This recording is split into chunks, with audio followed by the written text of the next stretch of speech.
അടുത്ത കഥയിലേക്ക് നീങ്ങാം. ഒരു കൈ കഴുകൽ അപാരത. കഥയുടെ പേരിൽ തന്നെ ഒരു രസമല്ലേ.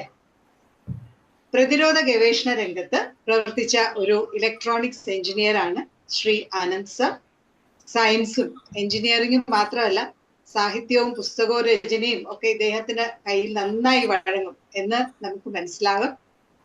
കൈകഴുകലിന്റെ വിചിത്രങ്ങളായ ചിത്രങ്ങൾ രസമായിട്ട് കഥാസൂചനകളിലൂടെയും സംഭവ കഥകളിലൂടെയും കോർത്തിണക്കി ഒരു കഥയായി ഇന്നത്തെ കഥാസായാഹ്നത്തിൽ അദ്ദേഹം അവതരിപ്പിക്കുന്നു. കേൾക്കാം. ആസ്വാദനത്തിനും അല്പം വിചിന്തനത്തിനുമായി ഒരു കൈ കഴുകൽ അപാരത. Over to Anant sir. ഇന്നത്തെ കഥാസായാഹ്നത്തിലെ ഏക പുരുഷ വോയിസ് ആണ് എൻ്റേത്. രശ്മി റോഷനെ പോലെ തന്നെ സാമൂഹ്യ മാധ്യമത്തിൻ്റെ കടന്നുകയറ്റമാണ് എൻ്റെ കഥയുടെയും പ്രകോപനം എന്ന് പറയാം. ഈ കൈ കഴുകുക എന്ന് പറയുന്നത് ഉത്തരവാദിത്വമുള്ള ആളുകളുടെ ലക്ഷണമാണോ അതോ ഉത്തരവാദിത്വം ഇല്ലാത്തവരുടെ ലക്ഷണമാണോ എന്നുള്ളതാണ് എൻ്റെ ഇന്നത്തെ ചോദ്യം. രണ്ട് ഭാഗത്തും വോട്ട് ചെയ്യാൻ ധാരാളം ആൾക്കാരുണ്ടാകുമെന്നറിയാം. പക്ഷെ അതിൻ്റെ സത്യാവസ്ഥ അറിയണമെങ്കിൽ കൈ കഴുകലിൻ്റെ ചരിത്രം നമുക്ക് പരിശോധിക്കേണ്ടി വരും. ചരിത്രം അല്ലെങ്കിൽ ചരിത്രത്തിൽ കൈ കഴുകൽ എന്ന് തുടങ്ങി അല്ലെങ്കിൽ എവിടെ നിൽക്കുന്നു എന്ന് നമുക്ക് പരിശോധിക്കേണ്ടി വരും. പുരാണങ്ങളിൽ കൈ കഴുകൽ വിദഗ്ധർ ധാരാളമുണ്ട്. സത്യത്തിൽ അവരുടെ ഒരു വലിയ ഘോഷയാത്ര തന്നെയുണ്ട്. അതിൽ എനിക്ക് കാണാൻ കഴിയുന്നത് കൈ കഴുകൽ മുന്നിൽ നിൽക്കുന്ന ഒരാൾ നമ്മുടെ വിശ്വാമിത്ര മഹർഷിയാണ്. നമ്മുടെ അപ്സരസായ മേനകയെ കൈക്കുഞ്ഞുമായി വന്നപ്പോൾ എനിക്ക് ഇദ്ദേഹത്തെ അറിയത്തേ ഇല്ല എന്ന് പറഞ്ഞ് കൈ കഴുകിയ ആദ്യത്തെ വ്യക്തി എൻ്റെ ഓർമ്മയിൽ അദ്ദേഹമാണ്. അതിനുശേഷം പിന്നെ ഈ കുട്ടിയെ വളർത്തി വലുതാക്കിയപ്പോൾ കണ്വാശ്രമത്തിൽ ഓടിക്കളിച്ച് നടന്ന ശകുന്തളയുടെ പുറകെ നടന്ന് ശല്യം ചെയ്ത് സ്വന്തമാക്കാൻ ശ്രമിച്ച ദുഷ്യന്ത മഹാരാജാവാണ് പിന്നെ കൈ കഴുകിയ മറ്റൊരു വ്യക്തി. എനിക്ക് ഈ സ്ത്രീയെ മാത്രമല്ല ഈ കുഞ്ഞിനെ അറിയില്ല എന്ന് പറഞ്ഞ വ്യക്തിയാണ് അദ്ദേഹം. അദ്ദേഹത്തിന് ശേഷം കൈ കഴുകിയ മറ്റു ചില വില്ലാളി വീരന്മാരും ഉണ്ട് മഹാഭാരതത്തിൽ. ഉദാഹരണത്തിന് ഭീഷ്മർ. ഇപ്പൊ ശരിയാക്കാമെന്ന് പറഞ്ഞ് 3 പെൺകുട്ടികളുടെ കൈ പിടിച്ചിറക്കി കൊണ്ടുവന്ന് അവരെ വിവാഹം ചെയ്യിപ്പിക്കാൻ പുറപ്പെട്ടതിലെ അംബിക അംബാലികയിലെ 2 പേരെ വിവാഹം ചെയ്തു കൊടുത്തു. 3-മത്തെ ആളെ അവിടെയുമില്ല ഇവിടെയുമില്ല എന്നുള്ള രീതിയിൽ നടുവഴിയിലാക്കിയ, എനിക്കിനി ഒന്നും ചെയ്യാൻ നിവൃത്തിയില്ല, ഞാനൊരു ശപഥമെടുത്ത ആളാണ്, വിവാഹം കഴിക്കില്ല എന്ന് പറഞ്ഞ് അവരെയും കൈ കഴുകി വിട്ട കഥ നമുക്കറിയാം. ഇങ്ങനെ പുരുഷന്മാർ മാത്രമല്ല കൈ കഴുകുന്നത്, നമുക്ക് സ്ത്രീകളിലും കൈ കഴുകുന്നവരെ കാണാം. ഉദാഹരണത്തിന് കർണന്റെ മാതാവ്, കർണൻ പിറന്നപ്പോൾ ആ കർണനെ ശ്വാസം കിട്ടത്തക്ക രീതിയിലുള്ള ഒരു സുഷിരം മാത്രം വെച്ചുള്ള ഒരു പെട്ടിക്കുള്ളിൽ നദിയിൽ ഒഴുക്കി വിടുകയാണ് ചെയ്തത്. അവിടെ കൈ കഴുകാൻ എളുപ്പമുണ്ടല്ലോ, പുഴ തന്നെയുണ്ട്, വെള്ളമുണ്ട്. കൈ കഴുകിയ വെള്ളവും പെട്ടിയും കൂടി ഒലിച്ചുപോയി ഒരു സൂതന്റെ അടുക്കലെത്തിയിട്ടാണ് കർണൻ വളർന്നത് എന്നൊക്കെയാണ് കഥകൾ. അപ്പൊ അങ്ങനെ ധാരാളം കഥകൾ പുരാണങ്ങളിലുണ്ട്. അതവിടെ നിൽക്കട്ടെ, കഥയാണെന്ന് പറയാം. നമുക്കിനി നടന്ന കാര്യങ്ങളിലേക്ക്, അറ്റ്ലീസ്റ്റ് നടന്നു എന്ന് നമുക്കറിയാവുന്ന ചില കാര്യങ്ങളിലേക്ക് കടക്കാം. നമ്മുടെ ക്യാമറ ഫോക്കസ് ചെയ്യുന്നത് ഒരു 2000 വർഷങ്ങൾക്ക് പിന്നോട്ടാണ്. സ്ഥലം ജെറുസലേം. അവിടെ ഹെറോദ് രാജാവിൻ്റെ കൊട്ടാരത്തിൽ ദൈവപുത്രൻ എന്ന് പറഞ്ഞ് ഭൂമിയിൽ അവതരിച്ച യേശുദേവനെ വിചാരണ ചെയ്യുകയാണ്. വിചാരണ ചെയ്യുന്നത് ന്യായാധിപൻ പിലേറ്റ് എന്ന് വിളിക്കുന്ന, നമ്മൾ പിലാത്തോസ് എന്ന് വിളിക്കുന്ന പിലേറ്റ്. യേശുദേവനെ വിചാരണ ചെയ്തതിന് ശേഷം പിലാത്തോസ് പറയുന്നു, നിങ്ങൾ പുറത്ത് ആകാംക്ഷരായി വിധി കേൾക്കാൻ കാത്തിരിക്കുന്ന ജനക്കൂട്ടമുണ്ട്, നമ്മളിവിടെ കാണാറുള്ളത് പോലെ. അവരോട് അദ്ദേഹം പറഞ്ഞു, നിങ്ങൾ പറയുന്ന ഒരു കുറ്റവും ഞാൻ ഈ വ്യക്തിയിൽ കാണുന്നില്ല. ഇദ്ദേഹത്തെ ഞാൻ വെറുതെ വിടാൻ പോവുകയാണ്, കാരണം എനിക്ക് ഒരാളെ വെറുതെ വിടാനുള്ള അവകാശമുണ്ട്. ജനങ്ങൾ പറഞ്ഞു, ഇല്ല ഇല്ല, അവനെ ക്രൂശിക്കുക എന്ന് പറഞ്ഞു. ഉടൻ അദ്ദേഹം പിലാത്തോസ് ഒരു അനുചരനെ വിളിച്ച് ഒരു പാത്രം കൊണ്ടുവന്ന് വെള്ളമുള്ള ഒരു പാത്രം കൊണ്ടുവരാൻ പറഞ്ഞു. കൈ കഴുകി അടുത്ത് ഇരുന്ന വെളുത്ത ടവലെടുത്ത് കൈ തുടച്ചിട്ട് പറഞ്ഞു, ഈ യേശുവിനെ ഞാൻ ക്രൂശിക്കാൻ വിധിക്കുന്നു. എൻ്റെ വിശ്വാസം കൊണ്ടല്ല, നിങ്ങൾ പറഞ്ഞതുകൊണ്ട് മാത്രം എന്ന് പറഞ്ഞ് അദ്ദേഹത്തെ ക്രൂശിക്കാനായി വിടുന്നു.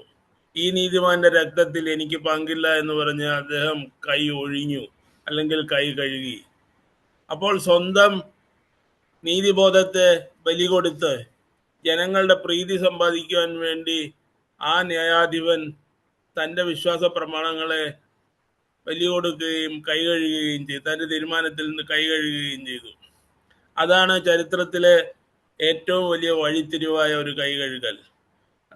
അത് ഉത്തരവാദിത്വ ബോധം ഇല്ലായ്മയുടെ ഒരു തെളിവാണ്. അന്ന് ഇത് ചരിത്രത്തെ തന്നെ മാറ്റിമറിക്കുമായിരുന്ന ഒരു കൈ കഴുകലാണ്. കാരണം അന്ന് അത് സംഭവിച്ചില്ലായിരുന്നെങ്കിൽ ഇന്ന് നടക്കുന്ന പല അക്രമങ്ങളും ഇതുപോലെ നടക്കുകയില്ലായിരുന്നു. ഇന്ന് ഗാസയിലും പാലസ്തീനിലും നടക്കുന്ന കൂട്ടക്കുരുതികൾ ഒന്നും തന്നെ ഒരുപക്ഷെ നടന്നു വന്നു വരികയില്ലായിരുന്നു. കുരിശു യുദ്ധങ്ങളൊന്നും തന്നെ നടക്കുകയില്ലായിരുന്നു. അതവിടെ നിൽക്കട്ടെ. നമുക്കിനി ക്യാമറ കുറെ കൂടി ദൂരം കൊണ്ട് അകലെയും സമയം കൊണ്ട് കുറെ കൂടി അടുക്കലെയുള്ള ഒരു സ്ഥലത്തേക്ക് നമുക്ക് നീക്കാം. നമ്മൾ ചെന്നെത്തുന്നത് യൂറോപ്പിൽ ഹംഗറി എന്ന് പറയുന്ന രാജ്യത്താണ്. ഹംഗറിയുടെ തലസ്ഥാനമാണ് ബുഡാപെസ്റ്റ്. അതിന്റെ തൊട്ടടുത്ത രാജ്യമാണ് ആസ്ട്രിയ എന്ന രാജ്യവും അതിന്റെ തലസ്ഥാനമായ വിയന്നയും. ഹംഗറിയിലെ വ്യക്തികൾ വളരെ ബുദ്ധിമാന്മാരാണ്. അവരെയാണ് പലപ്പോഴും മാർഷ്യൻസ് എന്ന് പോലും വിശേഷിപ്പിക്കപ്പെടുന്നത്. മാർസിൽ നിന്ന് വന്നവർ അവിടെയുള്ളവർ ജനിപ്പിച്ച കുട്ടികളാണ്. അതുകൊണ്ടാണ് അവർ അതിബുദ്ധിമാന്മാരായിരിക്കുന്നത് എന്നൊരു വിശ്വാസം പോലും, ഒരു കഥ പോലും ഉണ്ട്. ഹംഗറിയിൽ നിന്നും ബുഡാപെസ്റ്റിൽ നിന്നും വന്ന ഒരു ഡോക്ടർ വിയന്നയിലെ ജനറൽ ആശുപത്രിയിൽ ഒരു ഡോക്ടറായി ചേരുന്നു. അദ്ദേഹത്തിന് അവിടെയുള്ള പ്രസവ വാർഡിന്റെ ചുമതലയാണ് അദ്ദേഹത്തിന് ലഭിച്ചത്. അവിടെ 2 വാർഡുകളാണ് ഉണ്ടായിരുന്നത്. ഒന്ന് എ വാർഡും മറ്റൊന്ന് ബി വാർഡും. എ വാർഡിൽ അവിടെ ജനറൽ ആശുപത്രി ആയതുകൊണ്ട് അവിടെ വളരെ ചെലവ് കുറവാണ് എന്നുള്ളത് കൊണ്ട് പൊതുജനങ്ങൾ കൂടുതലായി അവിടെ വരാൻ ഇഷ്ടപ്പെട്ടിരുന്നു. പക്ഷെ അദ്ദേഹം അവിടെ കണ്ട ഒരു കാര്യം, എ വാർഡിലെ പ്രസവത്തിൽ സ്ത്രീകളുടെയും അമ്മമാരുടെയും കുട്ടികളുടെയും മരണനിരക്ക് വളരെ കൂടുതലായിരുന്നു, 18%. വഴിയിൽ കിടന്ന് പ്രസവിച്ചാൽ പോലും മരിക്കാനുള്ള സാധ്യതകൾ അത്ര ഇല്ല. പക്ഷെ ബി വാർഡിലാകട്ടെ അത് വെറും 2% മാത്രം. ഇതെന്തുകൊണ്ട് സംഭവിച്ചു എന്ന് അദ്ദേഹം ആലോചിച്ചു. ബുദ്ധിമാനാണല്ലോ. അദ്ദേഹം പല കാരണങ്ങളും കണ്ടെടുത്തു. എ വാർഡ് പ്രസവം നോക്കുന്നത് മെഡിസിൻ പഠിക്കുന്ന വിദ്യാർത്ഥികളായിരുന്നു. ബി വാർഡിലെ പ്രസവം നോക്കുന്നത് മിഡ്വൈഫുമാരായിരുന്നു. എന്നിരുന്നാലും ഇങ്ങനെ ഒരു കാര്യമായ വ്യത്യാസം വരേണ്ട കാര്യമില്ലല്ലോ. അപ്പോൾ അദ്ദേഹം ആലോചിച്ചപ്പോൾ ഒരു പ്രത്യേകത കണ്ടു. അദ്ദേഹം ഈ മരിച്ചു പോകുന്ന അമ്മമാർ മരിക്കുന്നതിന് മുമ്പായിട്ട് അന്ത്യകൂദാശ സ്വീകരിക്കുവാനായി ഒരു സ്ഥലത്തുള്ള ഒരു പ്രീസ്റ്റിനെ കൂട്ടിക്കൊണ്ടുവരുമ്പോൾ അച്ഛൻ്റെ പുറകെ മണിയടിച്ചുകൊണ്ട് ഒരു കപ്പ്യാരും വരും. ഇനി ഈ മണിയടി കേട്ടിട്ട് പേടിച്ചിട്ടാണോ അമ്മമാർ മരിക്കുന്നത് എന്നൊരു സംശയം അദ്ദേഹത്തിന് ഉണ്ടായിരുന്നു. അതിൻ്റെ പേരിൽ അദ്ദേഹം ആ മണിയടിക്കുന്ന കപ്പ്യാരുടെ വരവ് നിർത്തി. പക്ഷേ അതുകൊണ്ടൊന്നും മരണനിരക്ക് കുറഞ്ഞില്ല. അങ്ങനെ ഇരിക്കെ ഒരു ദിവസം എ വാർഡിൽ പ്രസവം നോക്കുന്ന ഒരു ഡോക്ടറുടെ കൈ ഒരു കത്തി കൊണ്ട് മുറിഞ്ഞു. അത് പഴുത്ത് വ്രണമായി.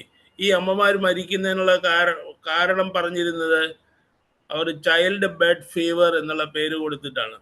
അതായത് അവരുടെ ഗർഭപാത്രത്തിൽ നിന്നോ അല്ലെ ഗർഭനാളിയിലോ ഉണ്ടാകുന്ന മുറിവുകൾ പഴുത്ത് അതിൽ നിന്നും വരുന്ന എന്തോ ഒന്ന് അവരെ ബാധിക്കുന്നത് കൊണ്ടാണ് അവർ പനി വന്ന് മരിച്ചു പോകാറുണ്ടായിരുന്നത്. അവരും കുട്ടിയെയും അത് ബാധിക്കുമായിരുന്നു. പക്ഷെ ഈ പറഞ്ഞ പോലെ ഒരു യുവ ഡോക്ടർ കൈ മുറിച്ചപ്പോൾ അദ്ദേഹത്തിനും ഇതേപോലെയുള്ള ലക്ഷണങ്ങൾ വരികയും ചൈൽഡ് ബെഡ് ഫീവർ വന്ന് അദ്ദേഹം മരിക്കുകയും ചെയ്തു. അതോടുകൂടി ഡോക്ടറുടെ തലയിൽ ബൾബ് കത്തി. ഈ ഡോക്ടർക്ക് വന്ന അസുഖത്തിന് കാരണം, അമ്മമാർ മരിക്കുന്നുള്ള കാരണം ഇത് രണ്ടും ഒന്ന് തന്നെയായിരിക്കും. എന്താണ് വ്യത്യാസം? അദ്ദേഹം ആലോചിച്ചപ്പോൾ അദ്ദേഹം കണ്ടുപിടിച്ചു, ഈ യുവ ഡോക്ടർമാർ രാവിലെ വന്ന ഉടനെ ഈ മരിച്ച അമ്മമാരുടെ ശരീരം കീറി മുറിച്ച് അവരുടെ പോസ്റ്റ്മോർട്ടം നടത്തുന്ന ജോലി ചെയ്തതിന് ശേഷമാണ് ആശുപത്രിയിൽ ജോലിക്ക് കയറുന്നത്. അപ്പോൾ അതുമൂലമായിരിക്കുമോ ചിലപ്പോൾ ഇവരുടെ മരണം സംഭവിക്കുന്നത് എന്ന് അദ്ദേഹം സംശയിച്ചു. അദ്ദേഹം അതിന് പരിഹാരമായിട്ട് നിഷ്കർഷിച്ചത് എല്ലാ വിദ്യാർത്ഥികളും പോസ്റ്റ്മോർട്ടം കഴിഞ്ഞ് വരുമ്പോൾ കൈ ഒരു ലായനിയിൽ മുക്കി കഴുകി വൃത്തിയായതിനു ശേഷം മാത്രമേ ഇനി പ്രസവം എടുക്കാൻ പാടുള്ളൂ എന്ന് അദ്ദേഹം നിഷ്കർഷിച്ചു. ആ നിഷ്കർഷയോട് വിദ്യാർത്ഥികൾ അനുസരിച്ചു. അതോടുകൂടി അവിടെയുള്ള മരണനിരക്ക് 18% നിന്ന് ക്രമേണ കുറഞ്ഞു 4%, 2%, അങ്ങനെ ഒരു 6 മാസം കൊണ്ട് 0.5% ആയി. മിഡ്വൈഫുമാരെ സംബന്ധിച്ചിടത്തോളം ഈ പോസ്റ്റ്മോർട്ടം ചെയ്യുന്ന ജോലി ഇല്ലതാനും.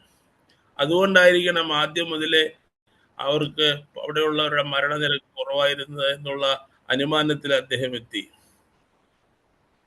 പക്ഷേ അദ്ദേഹത്തിൻ്റെ ഈ വാദഗതി സ്വീകരിക്കാൻ അദ്ദേഹത്തിൻ്റെ കുട്ടികൾ തയ്യാറായെങ്കിലും അദ്ദേഹത്തിൻ്റെ ബോസ് തയ്യാറായില്ല. അതിനെക്കുറിച്ച് ഇദ്ദേഹം എഴുതിയ പ്രബന്ധങ്ങൾ പൊതുവെ നിരാകരിക്കപ്പെട്ടു. അന്ന് വിയന്നയിൽ നടന്ന ഏതോ ഒരു വിപ്ലവ സംബന്ധമായ റാലിയിൽ പങ്കെടുത്തതിൻ്റെ പേരിൽ അദ്ദേഹത്തിന് ധാരാളം ശത്രുക്കളും ഉണ്ടായി.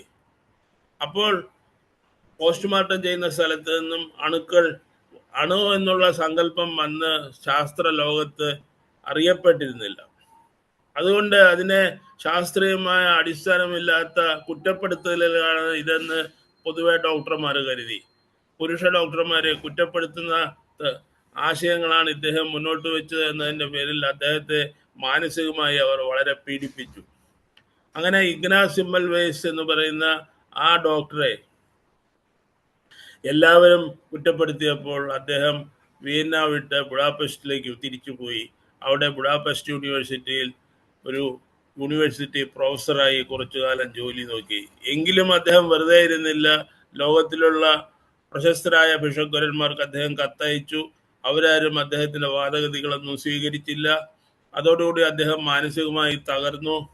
അദ്ദേഹത്തെ കൂട്ടുകാർ എല്ലാവരും ചേർന്ന് ഈ മാനസികമായി തകർന്നതിൻ്റെ പേരിൽ ഒരു മാനസിക ആരോഗ്യ കേന്ദ്രത്തിലേക്ക് മാറ്റി. അവിടെ കൈയും കാലും കെട്ടിയിട്ടു. അദ്ദേഹത്തെ മാനസിക രോഗിയായി മുദ്ര കുത്തി. അവിടുന്ന് രക്ഷപ്പെടാൻ ശ്രമിച്ച അദ്ദേഹത്തെ അവിടുത്തെ വാർഡർ കൈയൊടിച്ച് കയ്യിൽ ക്ഷതമേൽപ്പിച്ച് മുറിവുണ്ടാക്കി. ആ മുറിവ് പഴുത്ത് അദ്ദേഹം മരണപ്പെട്ടു. പക്ഷേ ഈ സംഭവം നടക്കുന്ന 1850-കളിലാണ്. 1865 കാലങ്ങളിൽ എഡ്വേർഡ് ജെന്നർ അല്ലെങ്കിൽ ലൂയി പാസ്ചർ അല്ലെങ്കിൽ ജോസഫ് ലിസ്റ്റർ തുടങ്ങിയവർ അണുബാധ എന്താണെന്നും അണുക്കളുണ്ടെന്നും ഉള്ള തിയറി പുറത്തു കൊണ്ടുവരികയും നമുക്ക് പാസ്ചറൈസേഷൻ അല്ലെങ്കിൽ വാക്സിനേഷൻ പോലെയുള്ള കാര്യങ്ങളിലേക്ക് ശാസ്ത്രം കടക്കുകയും ചെയ്തു. അന്നാണ് ജേംസ് തിയറി ആദ്യമായിട്ട് ലോകത്തിലുള്ളവർ മനസ്സിലാക്കുന്നത്.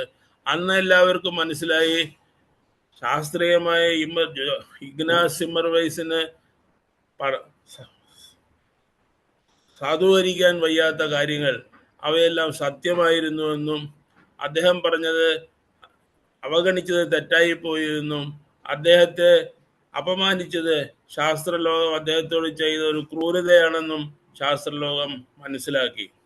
അപ്പോൾ ശാസ്ത്രീയമായ അടിസ്ഥാനം ഉണ്ടെങ്കിൽ മാത്രമേ ഞങ്ങൾ സമ്മതിക്കുകയുള്ളൂ എന്നുള്ള വാദഗതി തെറ്റാണെന്ന് അവർ മനസ്സിലാക്കി പശ്ചാത്തപിച്ചു. അതിനുശേഷമാണ് ആശുപത്രികളിൽ ഡോക്ടർമാരും നഴ്സുമാരും രോഗികളെ അറ്റൻഡ് ചെയ്യുന്നവരും എല്ലാവരും കൂടെ ഡെറ്റോൾ പോലെയുള്ള ആൻറ്റിസെപ്റ്റിക് ലിക്വിഡുകൾ ചേർത്ത വെള്ളത്തിൽ കൈ കഴുകണമെന്നുള്ള നിഷ്കർഷ വന്നത്. അങ്ങനെ നോക്കുമ്പോൾ ഇപ്പോൾ നടക്കുന്ന കൈ കഴുകലുകളെല്ലാം ആശുപത്രിയിലാവട്ടെ വീടുകളിലാവട്ടെ ആ ആശുപത്രിയിലെ ആ കൈ കഴുകലുകളെല്ലാം തന്നെ സിമ്മർവെയ്സിനുള്ള പശ്ചാത്താപത്തിൻ്റെ ഒരു സമർപ്പണമാണ്. അദ്ദേഹത്തിനുള്ള ഒരു തിലോദകമാണത്. ഇനി നമ്മുടെ ക്യാമറ വളരെ സമീപത്തേക്ക് കൊണ്ടുവരാം. ഏതാണ്ട് 4 വർഷങ്ങൾക്ക് മുമ്പ് ലോകത്തെ മുഴുവൻ ഭീതിയിലാഴ്ത്തിയ കോവിഡ് വന്നപ്പോൾ എല്ലാവരും വരണ്ടുപോയി ഇല്ലേ? ആരോടും ചോദിച്ചില്ല. ഈ പറയുന്ന ഇൻസ്ട്രക്ഷൻസിനെല്ലാം ശാസ്ത്രീയമായ സാധുതയുണ്ടോ എന്നൊന്നും ചോദിച്ചില്ല. മരണം ധാരാളം മുഖമുമായി മുമ്പിൽ വന്നപ്പോൾ സിമ്മൽവൈസ് സൗമ്യമായി അപ്പോഴും നമ്മുടെ ലോകത്തെമ്പാടുമുള്ള മനുഷ്യരുടെ കാതിൽ മന്ത്രിച്ചു, കൈ കഴുകുക, ദൂരം പാലിക്കുക, മാസ്ക് ധരിക്കുക.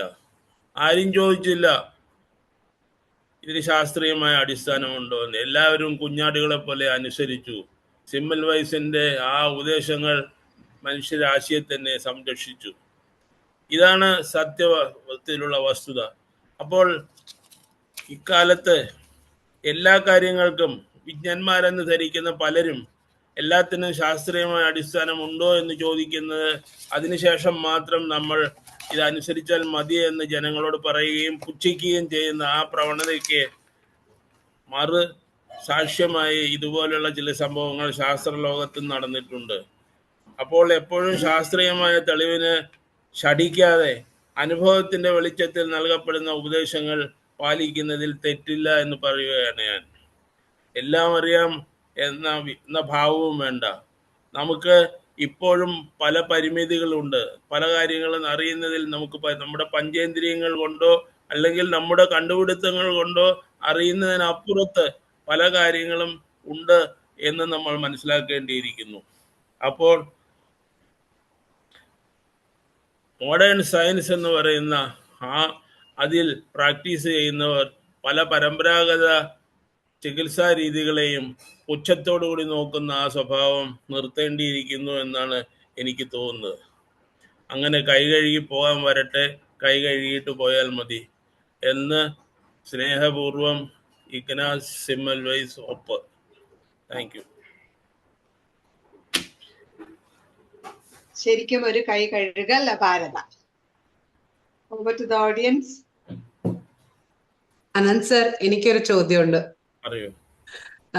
വളരെ മനോഹരമായ കഥ പറഞ്ഞു. You are a true scientist I feel. ഞങ്ങൾക്ക് കുറെ ഫാക്ട്സ് അറിയാൻ പറ്റി. എല്ലാരും എനിക്ക് തോന്നുന്നു കോവിഡിനെ പറ്റിയിട്ടാണ്, കോവിഡിന് ശേഷമുള്ള ആണ് ഞങ്ങള് സ്കൂളിലാണെങ്കിലും ഈ ഹാൻഡ് വാഷിംഗ് ഒരു ഭയങ്കര സംഭവമാണ്. We have to teach them steps of hand washing. അപ്പൊ അത് ഭയങ്കര ഇത് ഇപ്പോഴാണ് എല്ലാവർക്കും അതിന്റെ ഒരു പ്രാധാന്യം, അതിന്റെ പുറകിൽ ഇത്രയും കാര്യങ്ങൾ ഉണ്ടായിരുന്നു എന്നുള്ളത് ഞങ്ങൾക്ക് പറഞ്ഞു തന്നതിന് first of all thank you. ഇതേപോലെ നമ്മൾ നാളെ ദുഃഖിക്കാൻ ഇടവരരുത്. ആരെങ്കിലും ഒക്കെ പുച്ഛിച്ച് നമുക്കറിയാൻ വയ്യാത്ത കാര്യങ്ങൾ ആയതുകൊണ്ട് അത് തെറ്റാണ് എന്ന് നമ്മൾ പറയാൻ പാടില്ല. അതിൽ ശരി ഉണ്ടായിരിക്കാം എന്നൊരു തോന്നൽ വരേണ്ടത് ആവശ്യമാണ്. കാരണം നമ്മുടെ തലച്ചോറിന്റെ കപ്പാസിറ്റി നിസ്സീമമാണ്. അതിനൊരു ചെറിയ പോർഷൻ മാത്രമേ നമ്മൾ ഇതുവരെ ഉപയോഗിച്ചിട്ടുള്ളൂ. പലപ്പോഴും നമ്മൾ പറയാറുണ്ട്, ഇന്ന് ആരോ മരിച്ചതെന്ന് എനിക്ക് എന്തോ ഒരു തോന്നൽ വന്നു എന്നൊക്കെ പറയാറുണ്ട്. അങ്ങനെ തോന്നൽ വരാം, വന്നുകൂടായികയില്ല. കാരണം ഇതെല്ലാം ഇലക്ട്രോ മാഗ്നറ്റിക് തരംഗങ്ങളിൽ കൂടിയാണ് ഈ വിവരങ്ങൾ നമുക്ക് കിട്ടുന്നത്. അപ്പോൾ ചിലപ്പോൾ നമുക്ക് അങ്ങനെ നമ്മൾ രക്തബന്ധമുള്ള ഒരാളെ കുറിച്ചുള്ള വിവരങ്ങൾ ചിലപ്പോൾ നമുക്കറിയാതെ തന്നെ അമേരിക്കയിൽ ഇരുന്ന് നമുക്ക് കിട്ടിയെന്ന് വരാം. നമ്മളെല്ലാം കണ്ടുപിടിച്ചു എന്ന് നമ്മൾ അഹങ്കരിക്കേണ്ട ആവശ്യമില്ല. ഒരു ശാസ്ത്രജ്ഞൻ എന്നുള്ള നിലയിൽ എനിക്ക് തീർച്ചയായിട്ടും അത് പറയാൻ പറ്റും. The more you know, the less you feel you know about it. Very true sir. Sir പറഞ്ഞ പോലെ അൺലേണിംഗും ലേണിംഗും പോലെ തന്നെ ഇമ്പോർട്ടന്റ് ആണെന്നുള്ളതാണ് സാർ പറയുന്നത്. അതെ, വളരെ വളരെ എന്താ പറയാ, it was informative. Thank you so much. അത് തന്നെയായിരുന്നു ഞാൻ ചോദിക്കാനിരുന്നത്. അതായത് സയന്റിസ്റ്റിനും ചിലപ്പം റോങ് ബിലീഫ്സ് കൊണ്ട് സയന്റിസ്റ്റിനും തെറ്റ് പറ്റാം. That humility is what keeps you different. Yeah, we are limited by our five senses and maybe by the modern inventions, but that is not the last word. That is what I would like to say. നമ്മളെ തന്നെ തിരുത്താൻ തയ്യാറായിരിക്കണം എപ്പോഴും.